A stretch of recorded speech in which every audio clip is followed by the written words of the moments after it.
नमस्कार, बहुत स्वागत है आपका। आप देख रहे हैं द न्यूज, आपके साथ मैं सृष्टि मिश्रा। बीबीसी डॉक्यूमेंट्री को लेकर विवाद थमने का नाम नहीं ले रहा है, जहां लगातार केंद्र सरकार के खिलाफ ये साजिश बताई जा रही है और इस पर प्रतिबंध लगाने के बाद भी कई ऐसी पार्टियां हैं जो इसके पीछे से काम कर रही हैं। हाल ही में हमने वाकया देखा जेएनयू पर हुए विवाद और जामिया मिलिया इस्लामिया के बीच, और इसी बीच एक बड़ी और अच्छी खबर सामने ये आई है। दर्शकों, आपको बता दें कि अब ब्रिटेन, अमेरिका के बाद रूस ने बीबीसी डॉक्यूमेंट्री के विवाद को लेकर नरेंद्र मोदी का साथ दिया है। जी हां, उन्होंने भारत के प्रधानमंत्री की तारीफ की है और रूस के प्रवक्ता ने भी बताया है कि डॉक्यूमेंट्री कहीं ना कहीं गलत है और बीबीसी के खिलाफ उन्होंने मोर्चा खोला है। आपको पूरे विस्तार से बताते हैं, क्योंकि कहीं ना कहीं भारत में ही इसका विरोध नहीं हो रहा, लेकिन अगर विदेशों में भी इसका विरोध हो रहा है, इसका मतलब इसके पीछे कोई सच्चाई है। बीबीसी शायद से इस तरीके से प्रोपेगेंडा फैलाता है और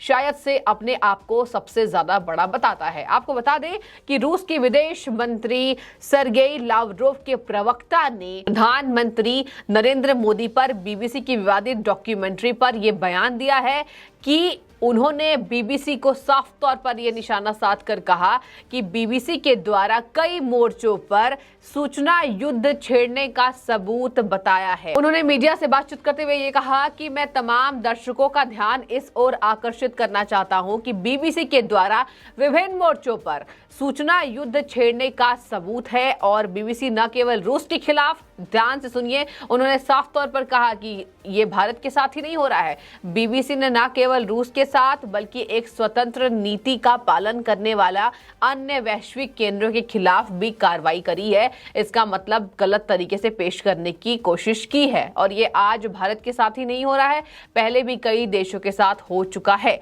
इसके साथ ही आपको बता दें कि रूसी विदेश मंत्री के प्रवक्ता ने क्या कहा है। उन्होंने कहा है कि ये वर्षों से पता है कि दूसरों के खिलाफ कुछ समूह के हितों का औजार बनने के लिए बीबीसी ब्रिटिश सेना के भीतर भी लड़ रहा है। उन्होंने कहा कि बीबीसी के साथ वैसा ही व्यवहार होना चाहिए।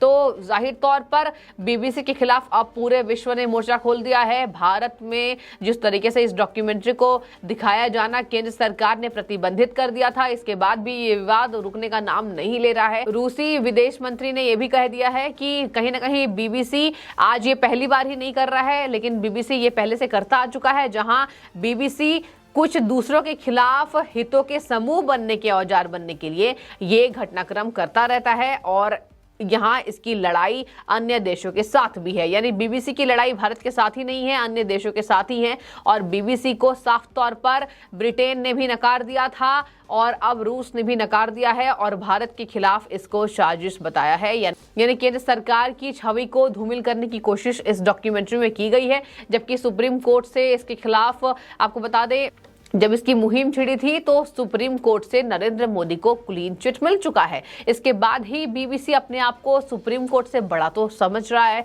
शायद यही कारण है कि लगातार बीबीसी विवाद रुकने का नाम नहीं ले रहा है। प्रतिबंध लगने के बाद भी ऐसी हरकतें कहीं ना कहीं ये संदेश देता है कि बीबीसी के पीछे कुछ राजनीतिक शक्तियां काम कर रही हैं और इसके पीछे ये भी कहा जा रहा है कि भारत में ही खुद बैठे विपक्ष हैं जो घर के अंदर बैठ करके कहीं ना कहीं विकास की तस्वीर को बदलना चाहते हैं। यानी विकास की तस्वीर को किस तरीके से बदलना चाहते हैं, आप समझिए। बीबीसी ने जिस डॉक्यूमेंट्री को बनाया है और जिस डॉक्यूमेंट्री को वो पूरे देश में प्रचार प्रसार करना चाहता है, इसका मतलब भारत में बैठे कुछ राजनीतिक शक्तियां इसका कहीं ना कहीं समर्थन भी कर रहे हैं कि अगर लोकतंत्र में आजादी है, जिस तरीके से केंद्र सरकार ने प्रतिबंधित कर दिया वो गलत है, जनता के हित में नहीं है। ये तमाम राजनीतिक शक्तियों ने कहा है, यानी भारत के विपक्ष ने कहा है, जबकि आज ब्रिटेन, रूस, अमेरिका प्रधानमंत्री नरेंद्र मोदी के साथ है।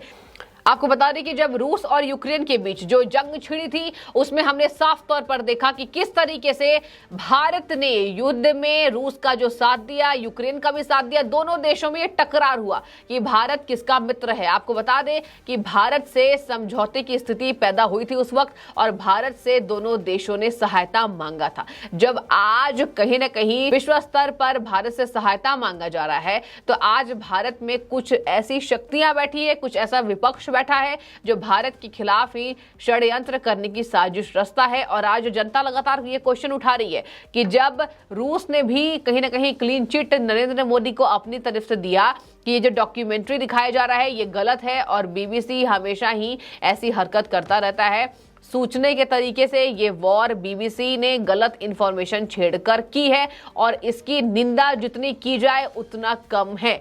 जब यहाँ पर ब्रिटेन जैसे देशों का साथ मिल रहा है भारत को, तो भारत में इस डॉक्यूमेंट्री को लेकर क्यों विवाद हो रहा है? लगातार कुछ शक्तियां ऐसी है जो कह रही है कि अगर जनता उस डॉक्यूमेंट्री को देखना चाहती है तो आप बैन क्यों कर रहे हैं, प्रतिबंध जो लगाए गए हैं उसको हटा देने चाहिए। इसके खिलाफ ही आपको बता दें कि अब ये जो मामला है ये कोर्ट तक पहुंच चुका है, जहां अब ये मामला सुप्रीम कोर्ट पहुंच चुका है। सुप्रीम कोर्ट गुजरात दंगों पर बीबीसी डॉक्यूमेंट्री को बैन करने के खिलाफ याचिका जो दायर की गई थी उस पर 6 फरवरी को सुनवाई करेगा, यानी कि अगले हफ्ते इसकी सुनवाई होनी है। इसके साथ ही आपको बता दें याचिकाकर्ता यानी कि एमएल शर्मा ने यह कहा था कि सोमवार को प्रधान न्यायाधीश डीवाई चंद्रचूड़ की अध्यक्षता वाली पीठ के समक्ष मामले की जल्द सुनवाई की उन्होंने अपील की थी और इसके बाद कोर्ट ने इसे सूचीबद्ध करने का निर्देश दिया है। तो अगले हफ्ते इसकी सुनवाई हो जाएगी कोर्ट में। सुप्रीम कोर्ट का क्या रुख बीबीसी डॉक्यूमेंट्री को लेकर रहता है ये भी देखने वाली बात होगी। जहां आपको बताते चले कि अधिवक्ता एमएल शर्मा ने अपनी जनहित याचिका में ये मांग की है कि जनता के मौलिक अधिकारों को रक्षा के लिए बीबीसी डॉक्यूमेंट्री पर प्रतिबंध को खत्म किया जाना चाहिए। ये अपील है एमएल शर्मा की, जो अधिवक्ता है। अपनी जनहित याचिका में उन्होंने ये मांग की है कि जनता के मौलिक अधिकारों को रक्षा के लिए बीबीसी डॉक्यूमेंट्री पर प्रतिबंध जो लगाए गए हैं उनको हटा देने चाहिए।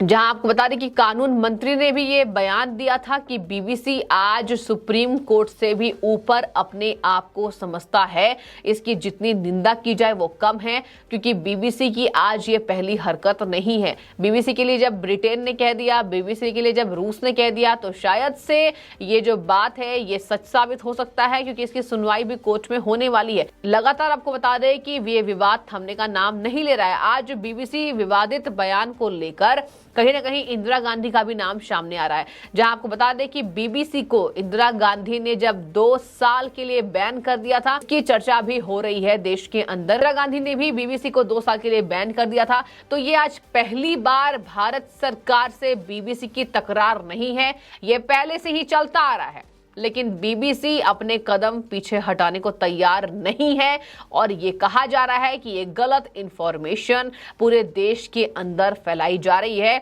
इसकी रोकथाम बेहद जरूरी है। आज आपको बता दें कि जनता भी लगातार नरेंद्र मोदी के समर्थन में है, जहां जनता का ये कहना है कि जब डॉक्यूमेंट्री को गलत तरीके से पेश किया गया है, जब डॉक्यूमेंट्री में निष्पक्षता ही नहीं है, तो इसका प्रचार प्रसार क्यों? प्रचार प्रसार करने वाले गैंग के खिलाफ सख्त कार्रवाई होनी चाहिए। आज ये हम नहीं कह रहे हैं, जनता की अपील लगातार इस विवाद के बाद हो रही है। आपको बता दें कि भारत ही नहीं बल्कि पूरे विश्व में बीबीसी के खाते में कई विवाद दर्ज हैं। ये विवाद भारत ने ही नहीं खड़ा किया है, ये विवाद वर्षों से पुराना है। जहां आपको बता दें कि बस भारत ही ये लिस्ट में शुमार नहीं है, कई देशों ने बीबीसी से टकरार लिया है, कई देशों की बीबीसी से टकरार हो चुकी है। उस लिस्ट के तहत अब भारत का नाम चर्चाओं का केंद्र बना हुआ है, जहां प्रधानमंत्री नरेंद्र मोदी के खिलाफ इसमें कुछ तथ्य दिखाए गए हैं जो कि सही नहीं है। सुप्रीम कोर्ट से भी इस मामले पर क्लीन चिट मिल चुका था पहले ही। क्लीन चिट मिलने के बाद भी ये विवाद क्यों, इस पर बड़ा सवाल है। कहा यह जा रहा है दर्शकों कि इसके पीछे विपक्ष है, जो कहीं ना कहीं केंद्र सरकार को विफल करने की कवायद तेज करती रहती है और केंद्र सरकार पर कहीं ना कहीं जनता को गुमराह करने की कोशिश करती है। तो आपकी जो भी राय है, क्या लगता है आपको इस विवाद के बीच अब रूस ने साथ दिया है? इस पर आपकी जो भी टिप्पणी हो आप कमेंट सेक्शन में बताइए। इसके पहले भी मैंने आपको बताया था कि कैसे ब्रिटेन के सांसद ने प्रधानमंत्री नरेंद्र मोदी को इस पृथ्वी का सबसे ज्यादा शक्तिशाली इंसान बताया था। उन्होंने कहा था कि पृथ्वी के सबसे ताकतवर, सबसे शक्तिशाली इंसान प्रधानमंत्री नरेंद्र मोदी हैं। ब्रिटेन का साथ मिल चुका है, रूस का साथ मिल चुका है, अब अमेरिका का भी साथ बीबीसी विवाद पर मिल चुका है। तो इस साथ को आप किस तरीके से देखते हैं और भारत की तस्वीर वे कितनी ज्यादा बदलेगी, इस पर जो भी राय है कमेंट सेक्शन में बताइए। आपका बहुत धन्यवाद द न्यूज़ से जुड़ने के लिए।